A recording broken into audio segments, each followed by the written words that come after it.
everyone. For the work that we're going to be doing today, we're going to largely be reviewing valence electrons and how ions are formed, and therefore leading into what ionic compounds are going to form as a result of those ion formations.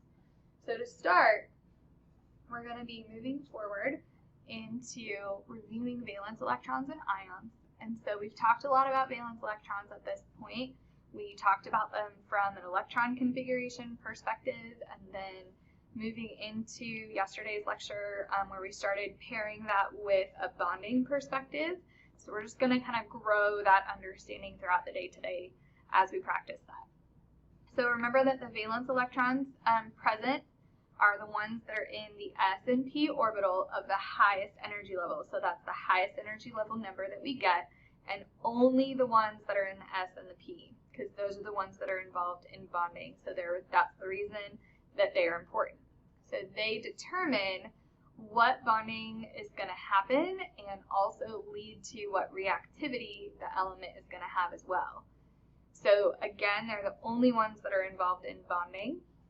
And then if you look at the numbers, the group numbers for the A groups, the same number as the group is going to be the number of valence electrons that you have. So group 1 has 1, group 2 has 2. Then remember, we skip the transition metals and we go over to 13, which is also group 3A, 14 group 4A. So remember, we talked about using the ones place of that number, and that tells us the number of valence electrons that they have. So we'll practice that some more today. So remember, last class we talked about the formation of an ion. We talked about cations and anions. Cations are our positively charged ions, and they're formed by losing electrons. Remember, it's opposite math. Subtracting electrons gives us a positive answer. And then our anions are the opposite. So they're negatively charged, and they're formed by gaining electrons. So again, we're adding to that negative charge that's available. Opposite math is what we want to think about.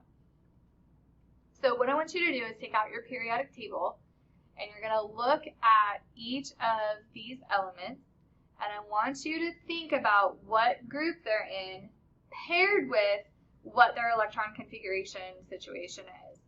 So we've done this before, but I want to bring this back to light because it's needed in the bonding work that we're going to be doing. So take a moment to get out your periodic table. And from here, we're going to look at calcium.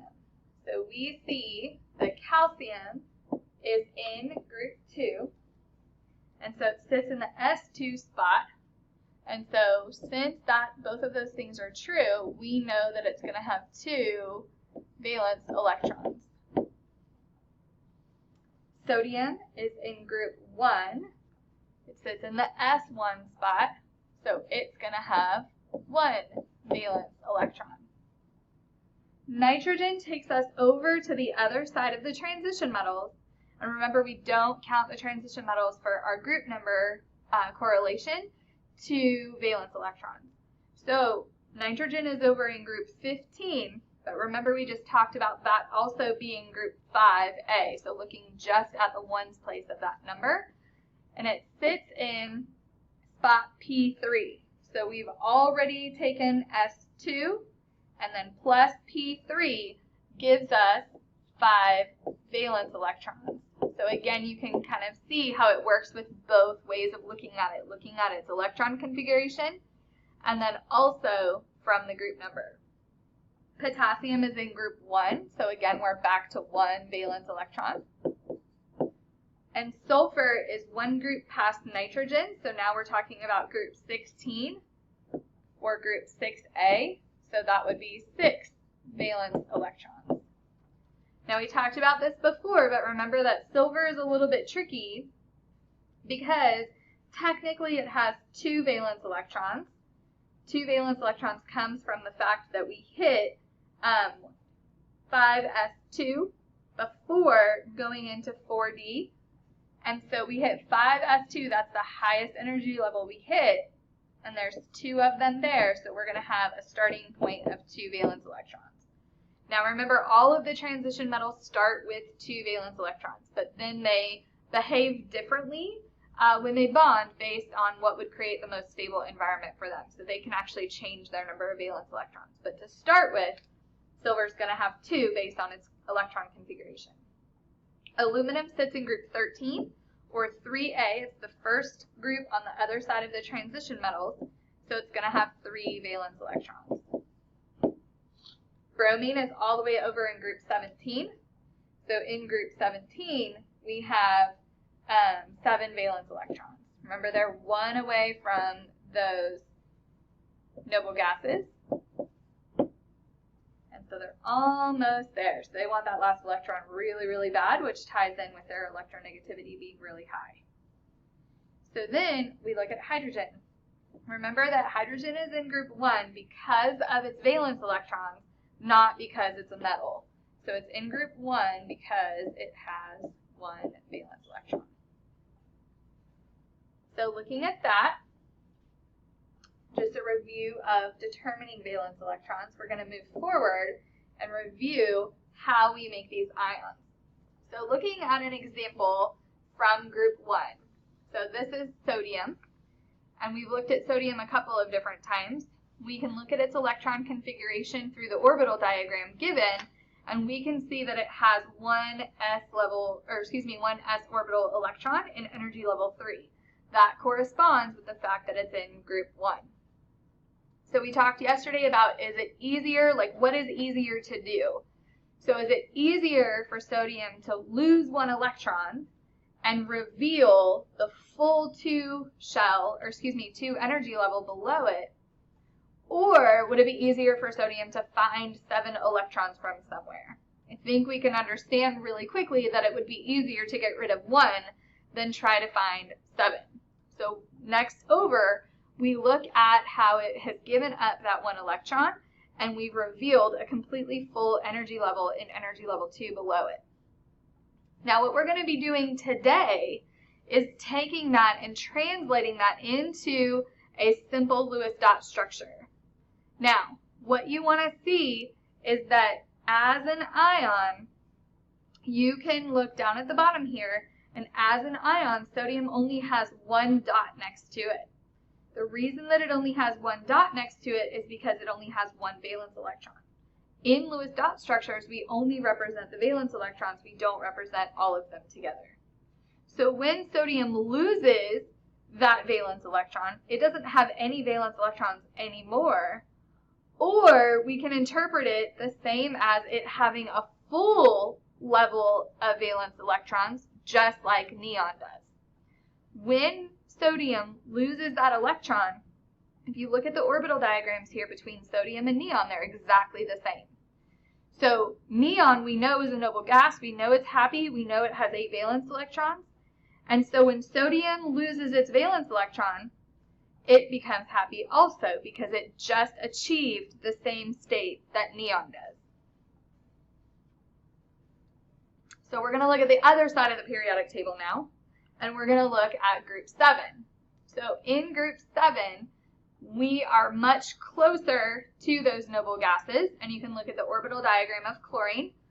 Chlorine only has that 1 spot left open in the 3p shell. And if you look down at its Lewis structure, it has 7 dots. Well, we have to remember that our magic number is 8. So again, we have to ask ourselves, is it easier to lose 7 electrons or to gain 1? So chlorine says it's much easier to gain 1, so that's what I'm going to do. And so now we can see that the chloride ion keeps all of its electrons when it gains that extra 1.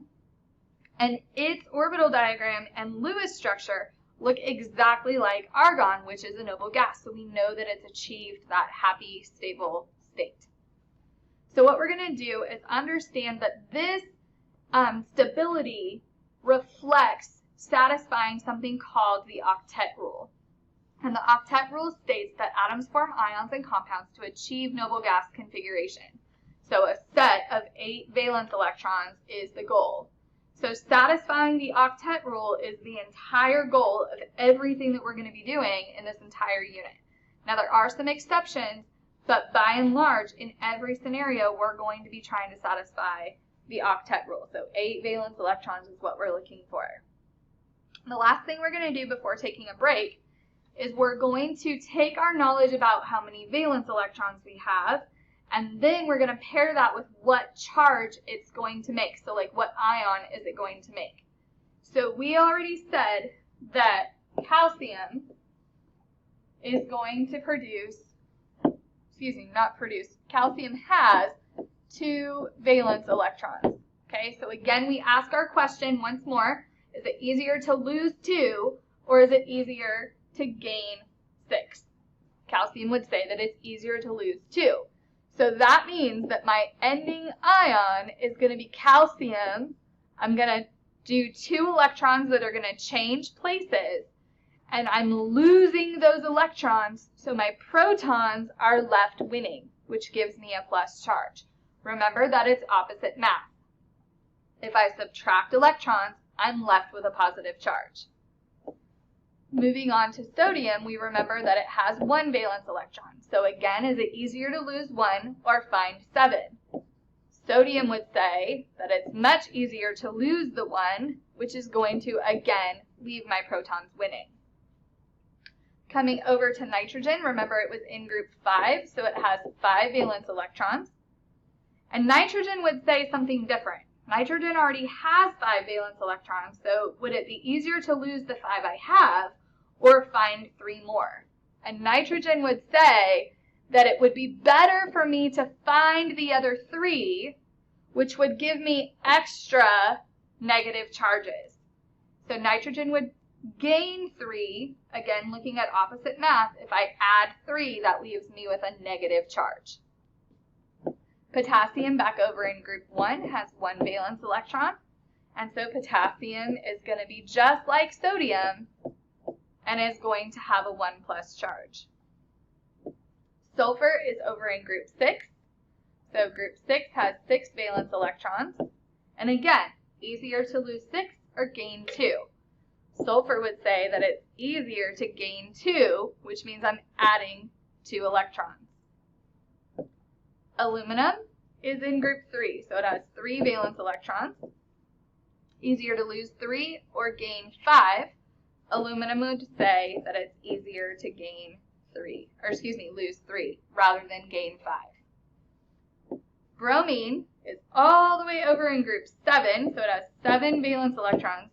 Remember, those guys want that last electron really, really badly because they're so close to being happy. So bromine would definitely say that I will take the 1 extra electron to complete my valence shell. Hydrogen is in group 1, so 1 valence electron, so it's going to behave like the other group 1 ions and make a 1 plus charge.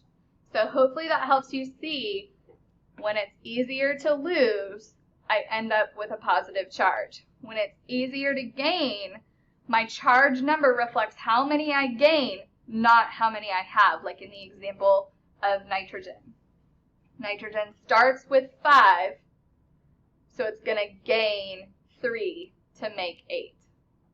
When I'm losing electrons, like in potassium, I only have 1, so I'm going to lose it. That reveals my 8 electrons that are below. So that's how that still helps me out and makes me happy. So we're going to take a quick break at this point, and then we're going to come back and work on our practice work through the homework packet.